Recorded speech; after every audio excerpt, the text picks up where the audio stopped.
자, 이제 두 번째 국권수호 운동을 전개하다에 대해서 이제 확인할 건데요. 국권수호 운동, 우리나라 이제 국권을 지키기 위해서 어떤 노력들을 했냐라는 건데, 결국에는 우리 지금 일본이 국권을 침탈하려고 했잖아요. 그러니까 일본에 저항한다. 항일 운동이란 말이에요. 이 항일 운동은 크게 두 가지가 있어요. 하나는 의병 운동, 또 하나는 애국개몽 운동. 우리가 독립협회 그런 활동들이 애국개몽 운동에 이제 계승되었다. 라고 이제 이야기했고요. 이 의병 같은 경우에는 이제 무력으로서 우리 빼앗긴 국권을 되찾자라고 한 거고요. 애국개몽 운동은 우리 실력을 길러서 이제 되찾자라고 이제 이야기하는 거예요. 먼저 의병부터 한번 확인을 해볼게요. 자, 의병은 크게 이렇게 이제 세 가지가 있어요. 을미의병, 을사의병, 정미의병. 먼저 을미의병을 이제 확인을 해보면 을미년에 이제 의병이 일어났다는 거죠. 그러니까 원인을 한번 살펴보면 을미사변, 명성황후가 시해되고요. 또 을미개혁에서 이 단발령이라는 게 이제 시행이 됐죠. 자, 그래서 특히나 이 단발령 같은 경우에는 우리 유생층들이 이제 많이 이제 그러니까 그 반발이 많이 이제 컸다라는 거죠. 이제 부모께서 주신 이런 신체를 함부로 이제 훼손할 수 없다라고 하면서 그래서 이제 보수적인 유생층들이 일단 주도를 하고요. 또 동학농민군 남은 세력들, 자녀 세력들이 이 의병에 가담을 했고요. 그런데 이제 고종도 이제 아간파천으로 이제 가구 을미개혁 중단이 되고 뭐 이렇게 하면서 고종이 의병 이제 해산해라라고 해가지고요 이제 중단이 되었다라는 겁니다. 이 을미의병에서의 어떤 활약했던 의병장을 보면 뭐 유인석 또 이소응 이러한 사람들이 있고요. 자, 그 다음에 이제 두 번째 나타났던 의병이 을사의병이에요. 그러니까 이 을사의병 같은 경우에는 결국에는 원인이 됐던 게 이제 을사조약이고요. 이 을사의병의 어떤 내용을 한번 살펴보면 물론 이제 유생 의병장들은 이제 옛날부터 있었죠. 그런데 이때부터 이제 평민 출신의 의병장들이 등장했다라는 거예요. 자, 대표적인 의병장들을 보면 뭐 민종식이라든지 최익현, 최익현은 우리 뭐 외양일체론 막 했던 사람이죠. 자, 그다음에 신돌석. 근데 의병장들 이름 중에서 봐봐요. 돌석이 얼마나 이름이 친근해요. 이 사람이 이제 평민 출신 의병장이 되겠고요. 자, 그 다음에 이제 정미의병을 한번 봐볼게요.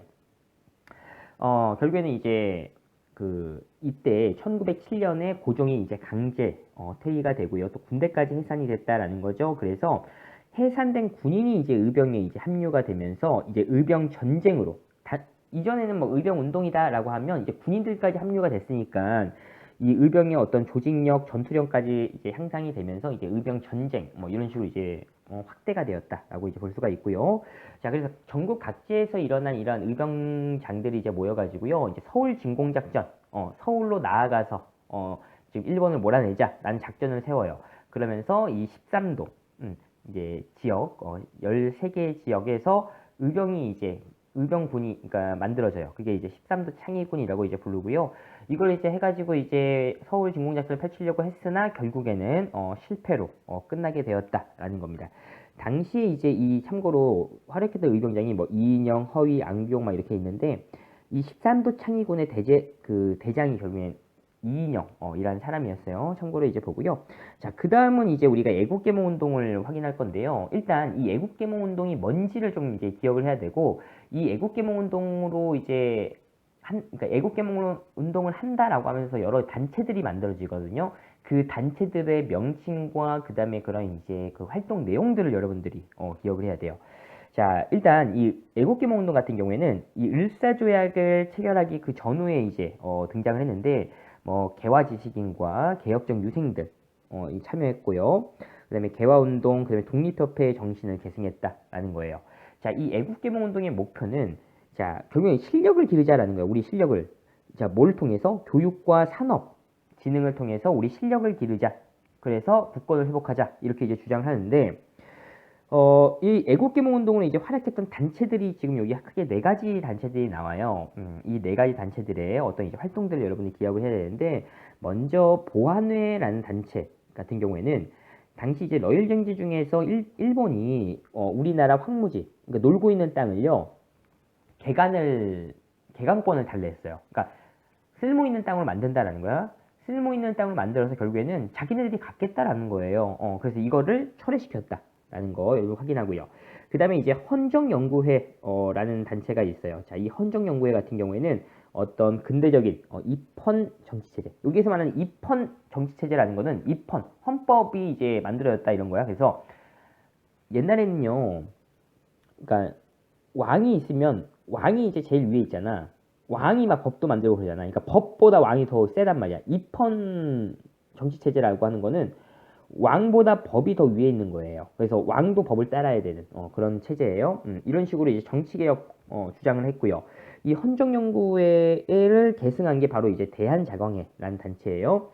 자, 이 대한자광회 같은 경우에는 이제 1907년에 만들어졌죠. 그러니까 고종이 강제퇴위하는 그때 만들어졌어. 그래서 고종의 강제퇴위 반대 운동을 했다라는 거 여러분들 기억을 하고요. 나중에 이제 일제에 의해서 강제로 해산됐다라는 거고, 이 애국개몽운동 4개의 단체 중에서 가장 중요한 단체가 바로 이 신민회라는 단체예요. 자, 이 신민회의 목표를 보면 국권을 회복하고 공화정을 수립하자라는 게 이제 목표고요. 조직은 자, 안창호, 뭐 이승훈, 양기탁 이러한 사람들이 이제 신민회를 조직했다라는 거 여러분 기억하고요. 자, 활동을 보면 결국에는 애국개몽운동 단체니까 실력을 기르자라고 얘기해요. 아까 우리가 실력을 교육과 산업 분야를 이제 진흥시켜가지고 실력을 기르자라고 하는 거죠. 그래서 신민회 같은 경우는 교육을 위해서 대성학교, 오산학교 이런 학교들을 이제 만들고요. 산업을 이제 키우기 위해서 자기 회사, 도자기 만드는 거예요. 태극서관, 이제 서점 이렇게 보면 돼요. 자, 이런 식으로 해가지고 이제 그 실력 양성 운동을 했고, 또 다른 이 애국개몽운동 단체와는 다르게 이 신민회 같은 경우에는 자, 독립기지를 외부에다가 독립군을 또 양성하고 하기 위해서 독립기지를 건설을 해요. 자, 만주 지역의 삼원보에다가 한인 우리 집단 거주지를 만들어서 거기에다가 이제 신흥학교라는 걸 만들고요. 이게 나중에 우리가 이제 식민지가 되고 나서 신흥무관학교로 바뀌어요. 무관학교니까 이제 막 이제 그런 그 독립군들을 키워내는 이제 학교로 이제 바뀌고요. 근데 이러한 이제 신민회가 나중에 우리가 식민지가 되고 나서 이제 해체가 돼요. 원래 이 신민회 같은 경우에는 여기 보면은 비밀 조직으로 이제 결성이 돼요. 비밀로 해서. 왜냐면은 드러내놓고 하면 일본이 이제 탄압하면서 이제 해체가 되니까. 그러다가 일본이 이제 배고인 사건이라는 걸 이제 조작을 해가지고요. 강제 해산시키는데, 당시 이제 일본이 이제 막 그 독립운동가들 잡아들였어요. 거기에서 이제 보니까 이제 잡아들여가 조사하는 과정에서 이제 이 신민회라는 단체가 이제 드러나게 되고요. 이 배고인 사건을 이제 조작을 하는 거야. 어떻게 하냐면 당시 이제 우리가 이제 식민지가 되고 나서 우리나라에 이제 총독부가 건설이 되는데 그 총독부의 이제 대표가 이제 총독이죠. 그 총독이 일단 우리 그 한반도를 이제 장악을 하는 거예요. 제일 높은 사람이야. 당시에 이제 데라우치 총독인데 일대 총독이 데라우치 총독을 암살하려고 했다라는 사건을 조작해가지고요. 당시 이제 배고인을 유죄 판결을 내렸어요. 근데 이 배고인의 이 신민의 사람들이 많이 이제 포함이 돼가지고요. 신민은 결국에는 해체가 됐다라는 거 여러분 확인하고요. 자, 그 다음에 국채보상운동이라고 해가지고요. 요거는 그 앞에 뭐 의병이나 애국개몽운동과는 이제 별개로 이루어지는 건데, 국채보상운동, 국가의 채무를 보상하자, 갚자라는 거야. 우리가 이제 우리나라 빚을 갚아가지고 일본으로부터 이제 경제적으로 독립하자 이런 건데, 당시 이제 배경을 보면 러일 전쟁 중에 재정 고문을 이제 일본이 파견을 하죠. 당시에 제1차 한일협약으로 외교 재정 분야의 고문을 파견하는데 그 재정 고문이 이제 메가타라는 사람인데요. 메가타라는 사람이 이제 파견을 해가지고요. 당시 이제 일본이 근대 시설 이제 조선에 설치해주겠다, 대한제국에 설치해주겠다라고 하면서 조선 정부에 돈을 빌려라, 차관, 돈을 빌려라라고 강요하고요. 당시 이제 1907년에 보면 대한제국 1년 예산에 해당하는 1,300만 원어치의 빚이 일본한테 있었어요.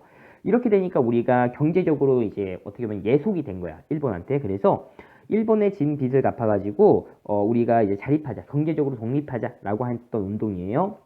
그래서 이거 처음에 대구에서 서상돈이라는 사람이 이제 제의해가지고 이제 시작이 됐고요.